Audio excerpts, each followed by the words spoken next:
Cette conférence de presse concernant l'insertion du tramway dans le secteur du Collège de Saint-Charles-Garnier. Alors, je me nomme Annie Dufour, je suis chef d'équipe aux communications, relations avec la communauté pour le service des communications de la Ville de Québec. Donc, je vous souhaite la bienvenue aujourd'hui à cette conférence de presse. Nos intervenants seront M. Bruno Marchand, maire de Québec, et Mme Maude Mercier-Larouche, membre du comité exécutif responsable des relations avec les citoyens dans le dossier du tramway. Donc, nous procéderons par la suite à la période de questions. À vous, Monsieur le maire. Merci beaucoup. Salutations à chacun et chacune de vous. Salutations aux journalistes présents. Alors, on a une présentation sur le choix qui a été retenu pour la station Saint-Charles-Garnier. Il y a quelques minutes, vous avez eu la présentation technique. Je parle ici des membres des médias. Avant qu'on arrive au choix, il y a quelque chose d'assez important pour nous dans ce processus-là.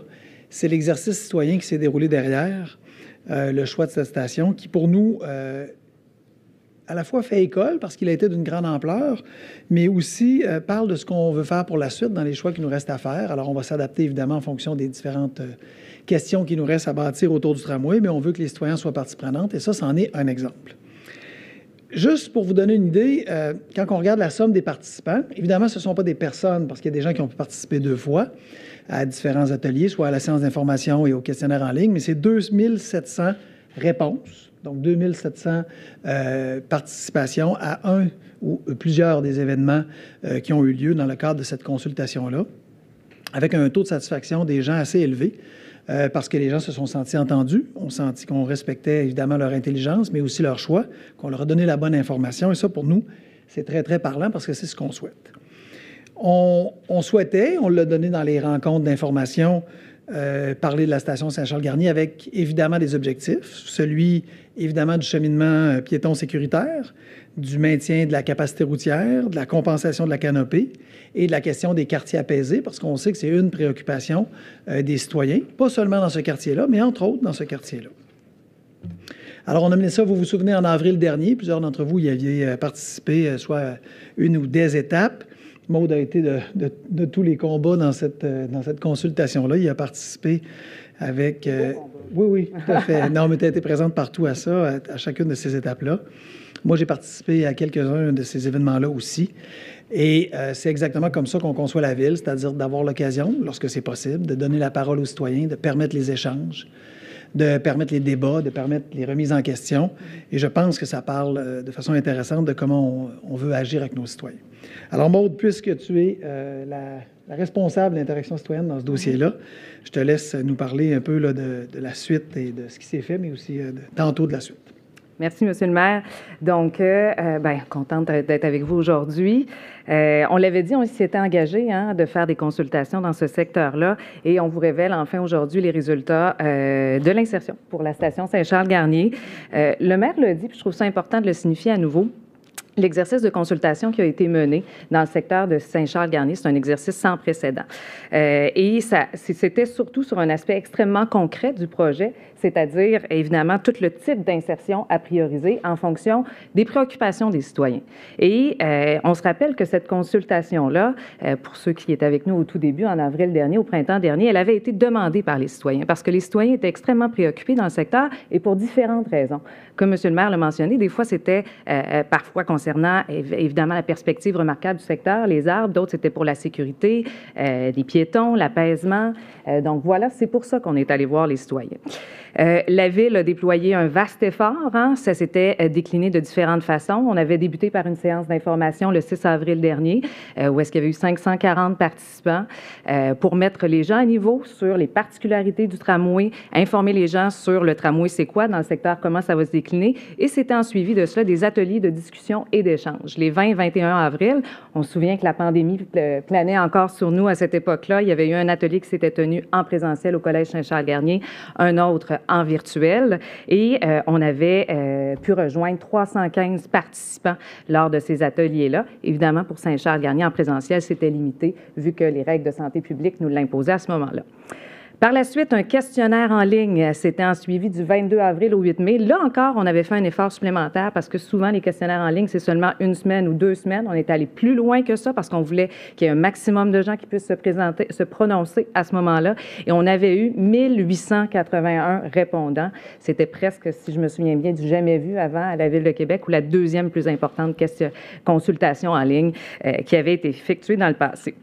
Donc, je le rappelle aussi, une donnée éloquente qui était ressortie de ces consultations-là, qui met en valeur nos équipes du bureau de projet, nos équipes villes aussi, de la planification, de l'aménagement du territoire, du service de transport, mobilité intelligente, la RTC aussi était présent. Il y avait l'interaction citoyenne, bien entendu, qui mène toutes ces consultations publiques-là. On avait recueilli un taux de satisfaction à l'égard de la pertinence des experts qui étaient là présents sur place et en ligne de plus de 90 %, ce qui est quand même excellent. Donc, je tiens encore une fois à féliciter tous les gens qui ont contribué et qui ont traversé ce printemps-là avec nous, qui, ma foi, fut un grand printemps en termes de consultation. Donc, par la suite, on était revenu vers vous en mai dernier, si vous vous souvenez bien, avec l'interaction citoyenne, notamment, M. le maire était présent, bien sûr, pour vous dévoiler les résultats préliminaires de la consultation avec le pourcentage d'adhésion face au scénario qui avait été présenté. Évidemment, les citoyens avaient été appelés à se prononcer. Et comme on peut le voir, là, je reviens rapidement. Scénario 1, c'était l'insertion de la conception de référence. On parle de, évidemment, la plateforme du tramway au centre de la chaussée avec les quais latéraux et une voie de circulation automobile dans les deux sens. Ensuite de ça, il y avait le scénario 2, qui était le retrait de la station Saint-Charles-Garnier. Et finalement, le scénario 3, qui était le retrait des voies de circulation sur un court tronçon, c'est-à-dire de l'avenue Joffre à Louis-Fréchette. Voilà. Donc, on pouvait alors observé, lorsqu'on vous les avait dévoilés, que le scénario 1 et le 3 arrivaient vraiment nez à nez ou presque, là, avec une très faible différence, soit le scénario 3 à 41,4 % et le scénario 1 à 40 %.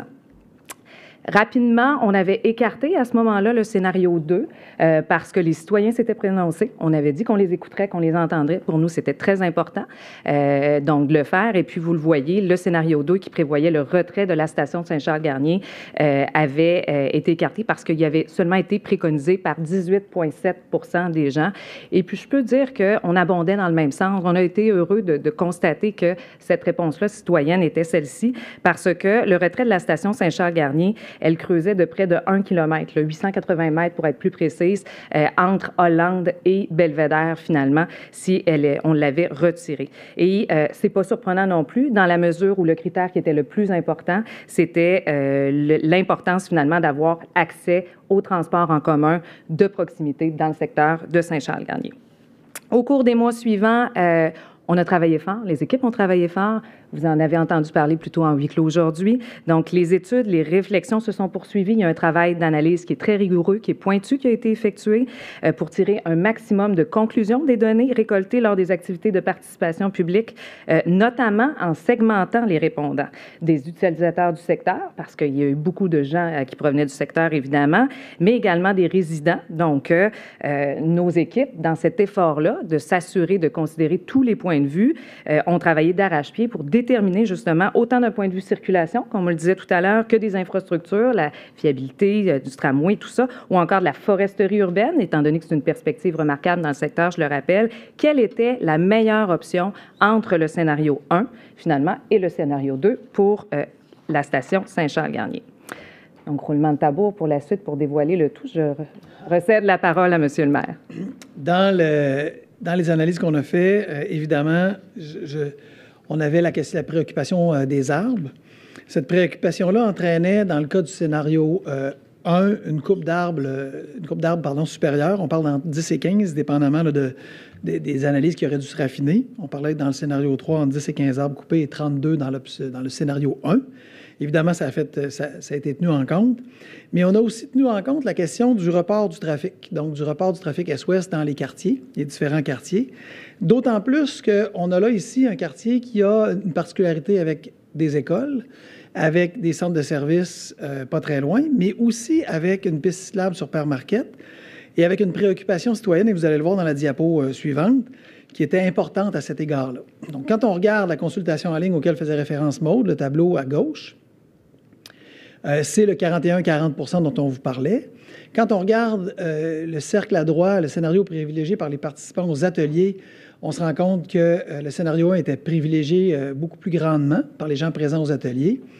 Et quand on découpe ça à travers les résidents du quartier, et là, je fais référence au volet du 1881 répondants, là encore, le scénario 1 prenait un avantage. Pourquoi? Parce que les citoyens du quartier, et ça a été nommé dans les consultations en présentiel, les citoyens du quartier avaient une réelle préoccupation de voir une circulation de transit circuler plus abondamment, donc de ne pas répondre à l'apaisement de circulation dans les quartiers, et également même d'augmenter, ce qui n'était pas pour eux un effet qui était souhaité ni positif. Alors, en ce sens-là, le scénario qu'on a retenu, c'est le scénario 1. On a fait le choix de privilégier le scénario 1.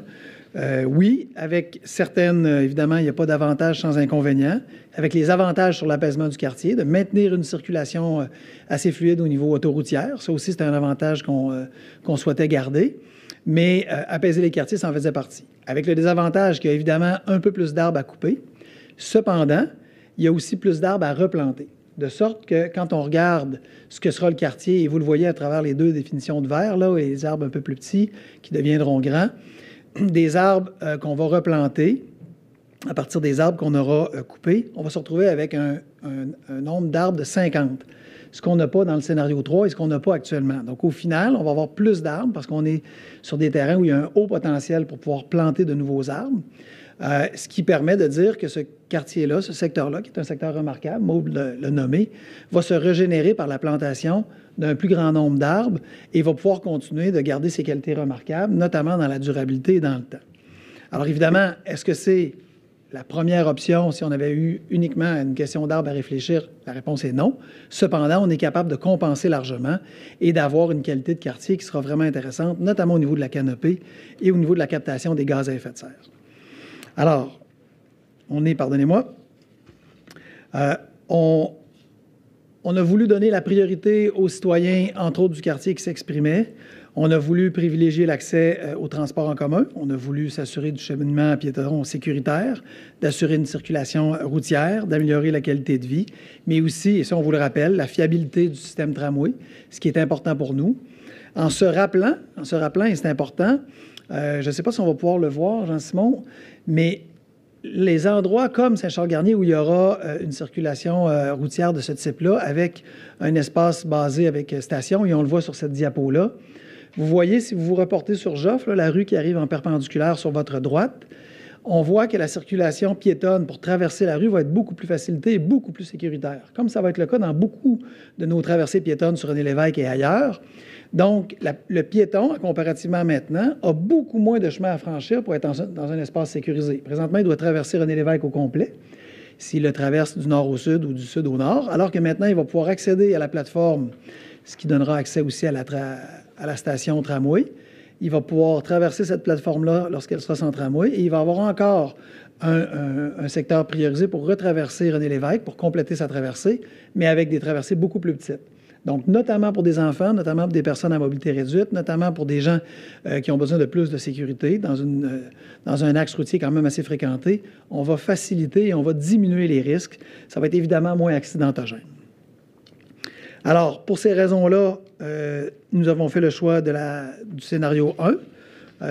On pourra répondre à vos questions, mais avant, je laisse le soin de Maude de nous présenter ce qui s'en vient en matière d'interaction. Oui, effectivement. Puis je pense qu'en conclusion, on peut dire que c'est un bel exercice là, de participation citoyenne qui se conclut aujourd'hui avec l'annonce, en fait, du scénario retenu pour la station Saint-Charles-Garnier. Évidemment, on s'en va, vous l'avez dit, vers 2023 avec une année chargée, tout aussi chargée que 2022, mais avec des moyens d'aller à la rencontre des citoyens qui est un petit peu différente.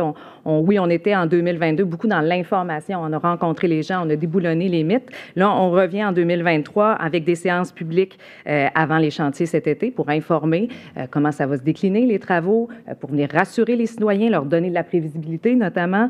On va faire des cliniques d'information avec les commerçants pour nos artères commerciales, comme on a fait d'ailleurs la semaine dernière avec les commerçants de la SDC Montcalm jeudi. Et je le précise, quand on fait des événements de communication, des consultations ou des journées, des cliniques d'information comme celle-là, on s'assure toujours de le faire avec la plus grande flexibilité possible et le meilleur moyen pour aller à la rencontre des gens. gens. Comme par exemple la clinique citoyenne, on avait donné la possibilité à nos commerçants de venir à leur guise au courant de la journée, au moment qui leur convient, pour finalement que ça sied mieux à leur horaire du temps, donc à l'horaire des citoyens aussi, quand on sait juste quand c'est le cas d'aller à leur rencontre.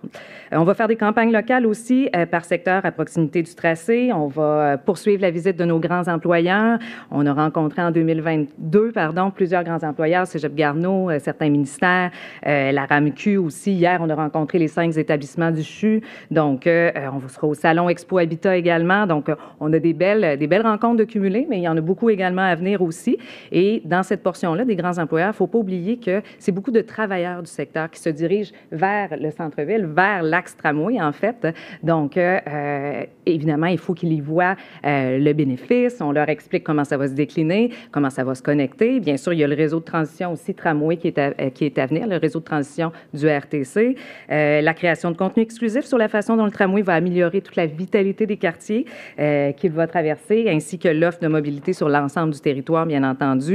Aménagement des places publiques à proximité des stations. On en a parlé régulièrement, hein, notamment la station, la place publique de la rue Cartier. Les murs expression aussi qui vont donner toute la vitalité, finalement, l'ADN, qui va représenter l'ADN de nos quartiers dans toutes nos stations le long du tracé du tramway. Très important. Puis je pense que ça, les citoyens l'attendent avec impatience.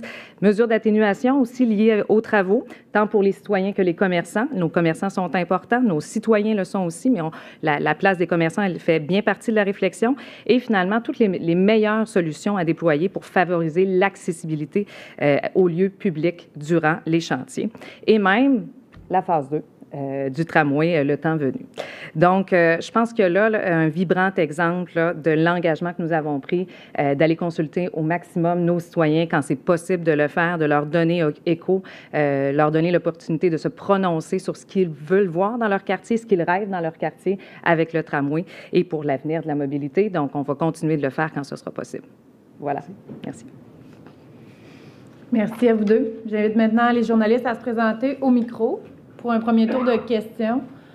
Puis les questions en anglais, comme d'habitude, nous les prendrons à la fin du premier tour. Merci. Merci. Bonjour, Taïeb Molla, Journal de Québec. Monsieur le maire, Madame Marcella-Rouche, vous avez tous les deux insisté sur l'importance de la consultation citoyenne, notamment avril dernier, puis tout ce qui est en ligne. Mais est-ce qu'il n'y a pas eu un problème là-dedans, parce que le scénario 1, vous vous souvenez, comportait des variantes lui-même. Une des variantes, c'était la rue partagée. Est-il possible que des gens, par exemple, aient voté pour le scénario 1 en comprenant que c'est un scénario qui limite vraiment la place de la voiture? Or, aujourd'hui, on revient au scénario de référence de 2019, celui de l'ancienne administration municipale. Est-ce qu'il n'y avait pas un problème de communication là-dedans, dans ces scénarios-là? Non, je pense pas.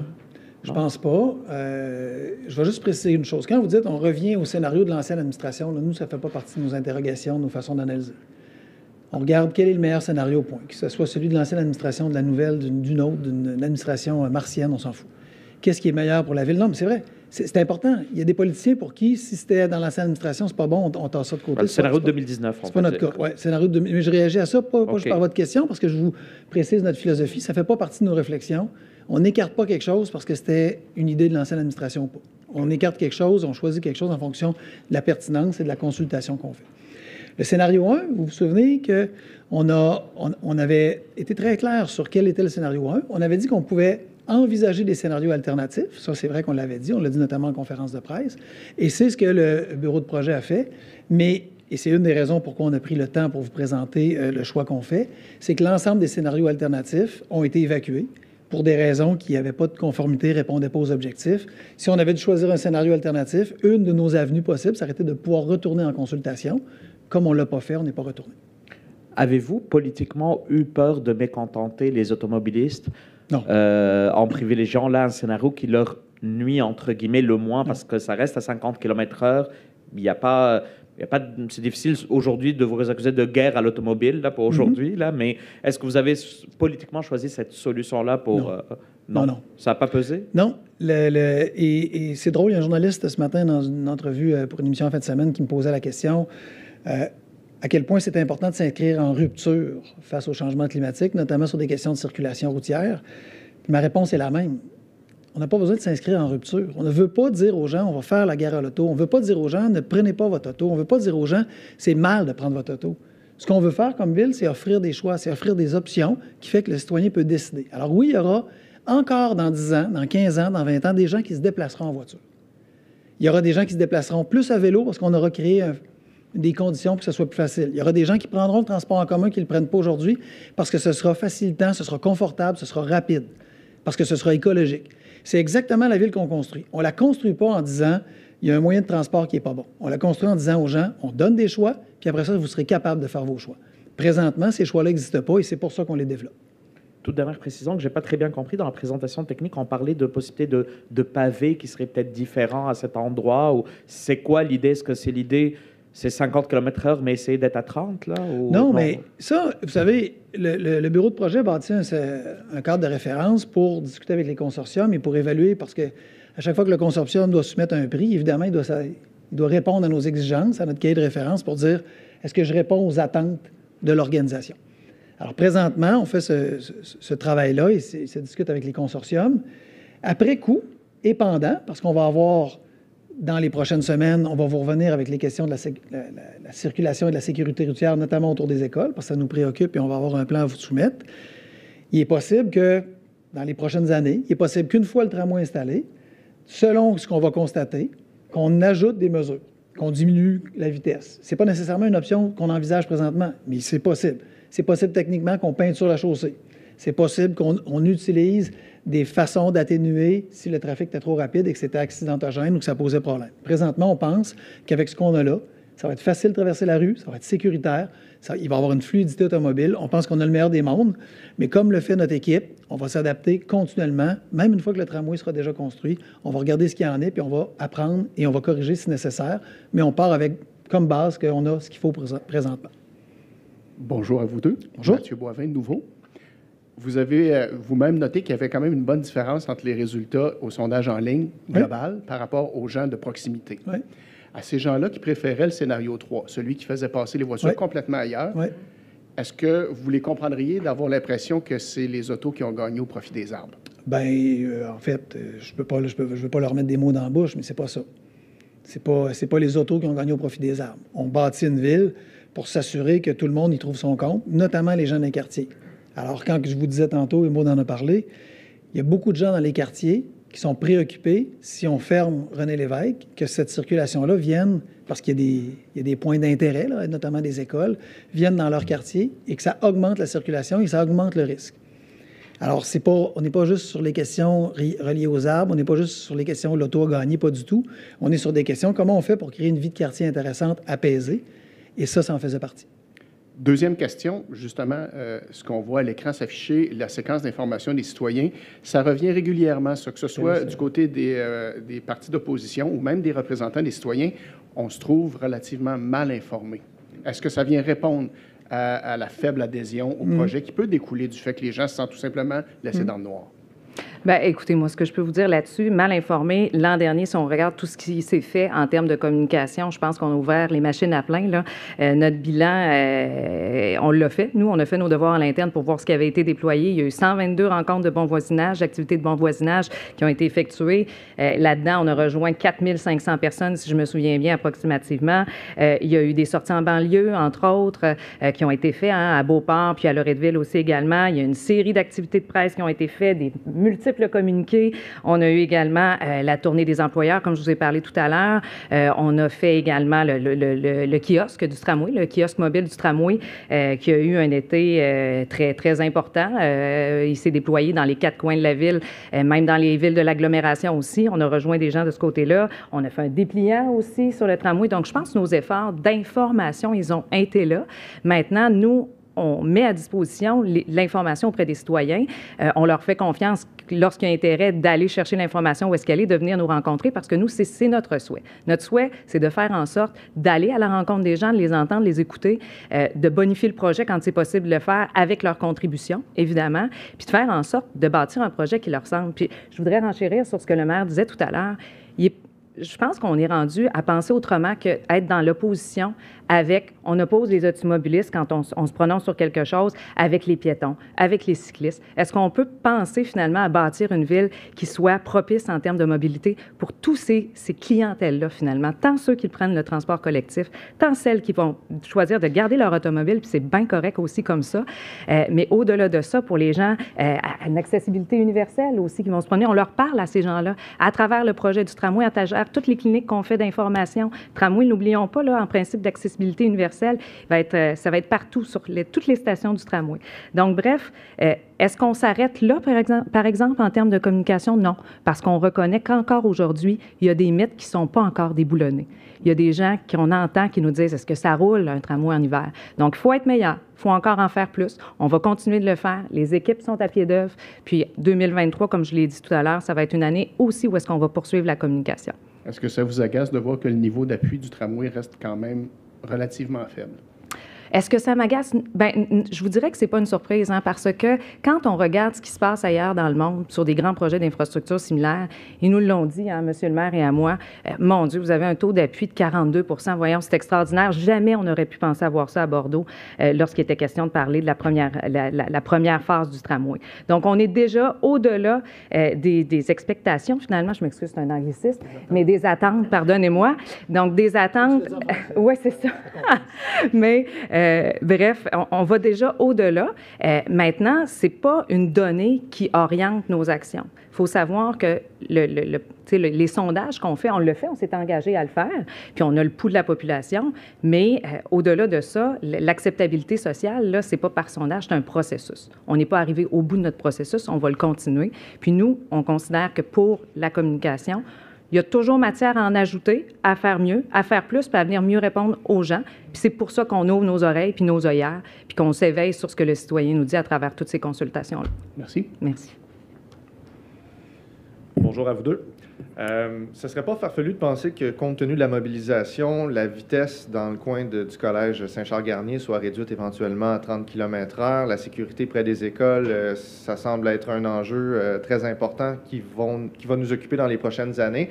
À partir du moment où la Ville, je sais qu'on est dans les hypothèses, là, mais ça fait partie des possibilités, à partir du moment où ça descend à 30 km/h, qu'est-ce qui différencierait ce secteur-là d'une rue partagée? Bien, le trottoir. Des éléments liés à la circulation de l'ensemble des entités, vélos, piétons, autos. C'est pas du tout la même... Techniquement, ça ne répond pas aux normes de rue partagée. Vous parlez des corridors autour des écoles. Vous avez vu ce que je vous ai dit au retour et pendant la mission à Paris. On va être très vigoureux dans nos actions. On va être très vigoureux dans nos actions. Je pense qu'on doit mettre tout en œuvre. On ne peut pas reconstruire la ville dans un claquement de doigts, mais on doit mettre tout en œuvre pour faire en sorte qu'on protège nos jeunes et nos moins jeunes, les plus vulnérables, qui ont des besoins de circulation, notamment autour des écoles. Et on en parlait encore ce matin en comité exécutif, et on s'en va là, on travaille avec nos équipes, on va vous présenter quelque chose dans les prochaines semaines, mais on pense qu'on doit mieux faire pour s'assurer de la protection des gens, notamment dans ce secteur-là. Mais ça va venir s'ajouter. Parce que ce n'est pas une réflexion liée au tramway, ce n'est pas une réflexion liée à la conception de référence, c'est une question liée à l'ensemble des corridors scolaires qu'on va vouloir protéger. On va commencer par les écoles primaires. Ça, c'est le premier point d'ancrage pour les raisons de vulnérabilité que vous connaissez. Puis on va être vigoureux, puis on va venir, avec les milieux, travailler à protéger nos jeunes. Je me souviens, au moment où les 3 scénarios avaient été présentés, on avait les résultats, vous aviez dit, je vous reviens, je pense qu'on était en juin 2022, je vous reviens dans 2-3 semaines, avant les vacances d'été. Finalement, ça a pris 8 mois pour prendre une décision.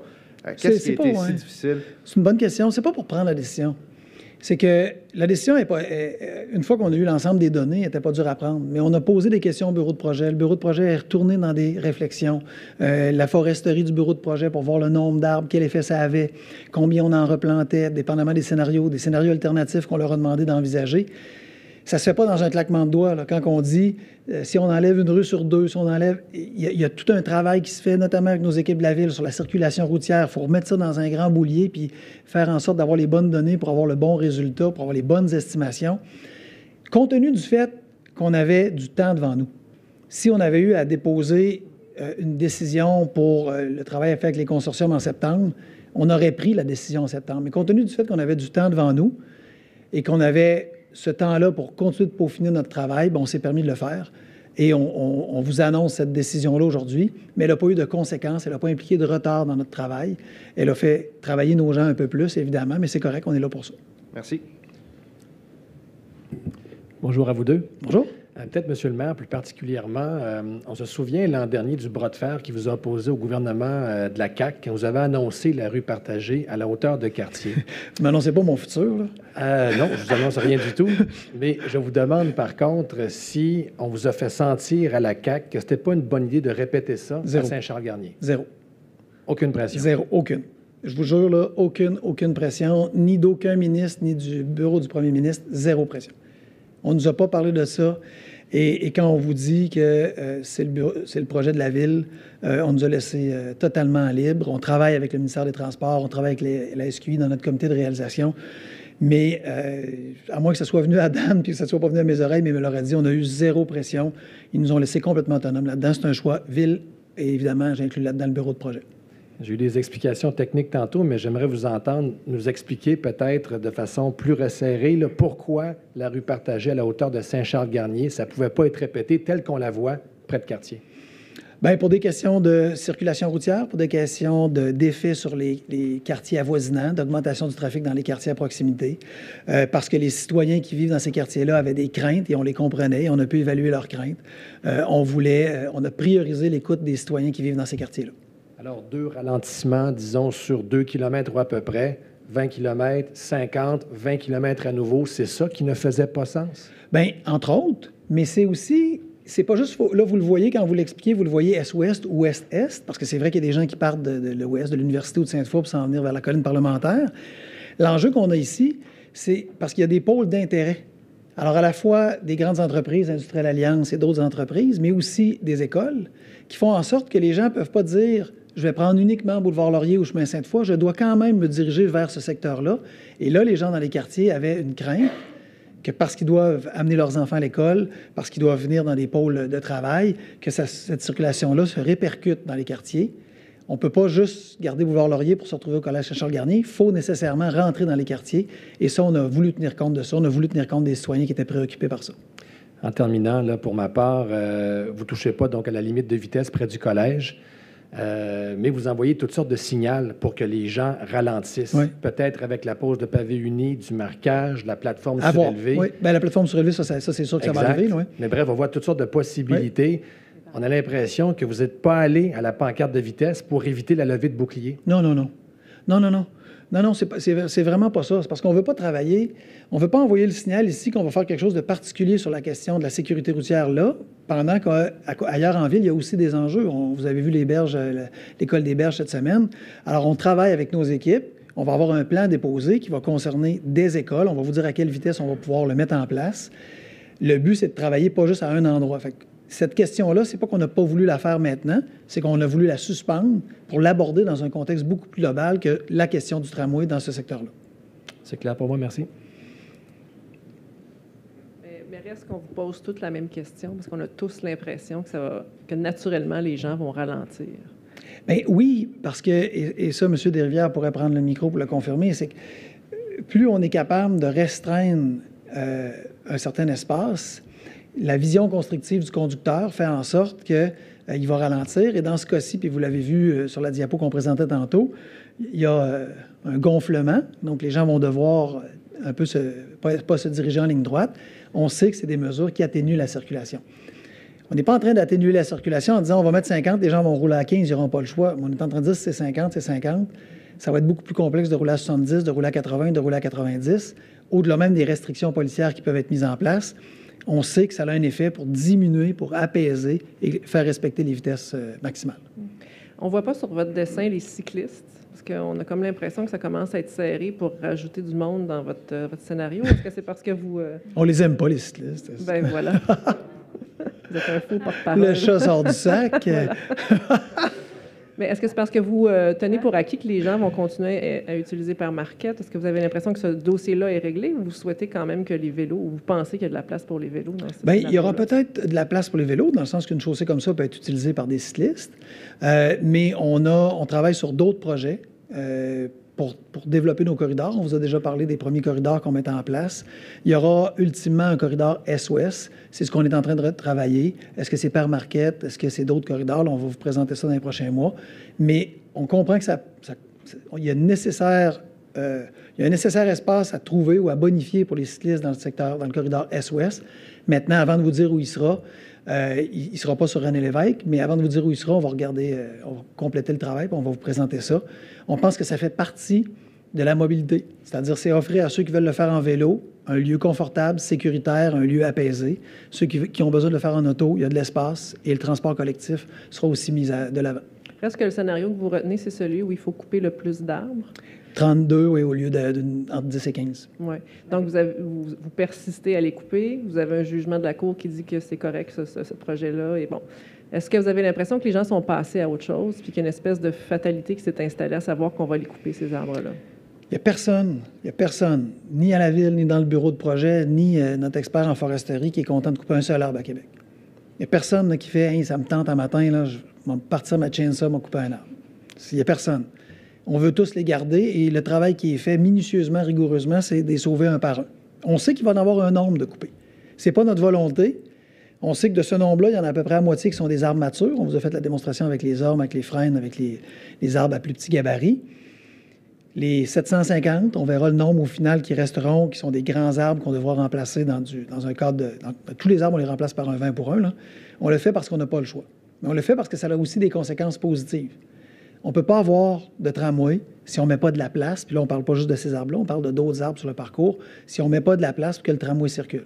Alors, le gain, il y a une perte au niveau des arbres qui nous rend malheureux, mais il y a un gain au niveau de la collectivité pour pouvoir avoir un tramway qui va nous permettre de se déplacer sobre en carbone et d'avoir encore plus, un plus grand impact sur l'environnement.